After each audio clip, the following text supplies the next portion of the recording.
Welcome to an in-depth look at the submodality replacement technique, a powerful tool in hypnosis and NLP for profound personal change. This central technique helps you overcome problems, phobias, or limiting beliefs by modifying how you mentally represent these difficulties.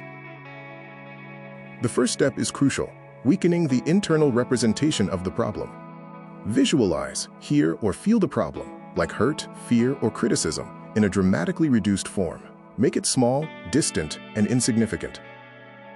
Imagine the problem as black and white, blurry, or very far away, making it a tiny little thing that holds no power over you. Next, we focus on building a strong, compelling internal resource, often called the big positive screen or mental folder.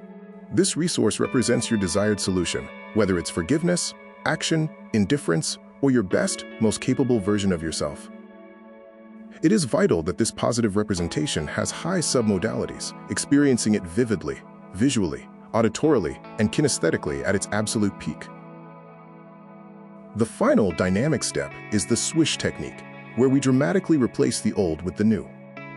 You must swiftly throw the weakened representation of the problem into the powerful, vibrant resource, causing the problem to disappear instantly. Use powerful metaphors, such as throwing a marble into the ocean or dragging a file to the trash, to help your subconscious finalize the change. Let's explore how to apply this technique to common challenges. For the fear of criticism, visualize yourself successfully undertaking a venture and respond to criticism with indifference before performing the swish to discard the fear. For phobias, like fear of elevators, induce a repetitive mental rehearsal or loop of overcoming it, creating a time distortion where the fear is already resolved.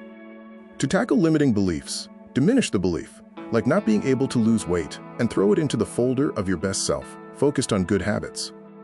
Proper technique and calibration are key to ensuring successful application of the swish. Work with the person's dominant sense, whether they are primarily visualizing, hearing sounds, or experiencing sensations. Use all available resources, like smells, to aid their mental construction. Maintain a direct and fast pace to avoid resistance, and utilize metaphors as a powerful tool to let the subconscious find and integrate the resource.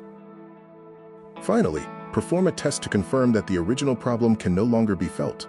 If done correctly, the problem should be completely insignificant.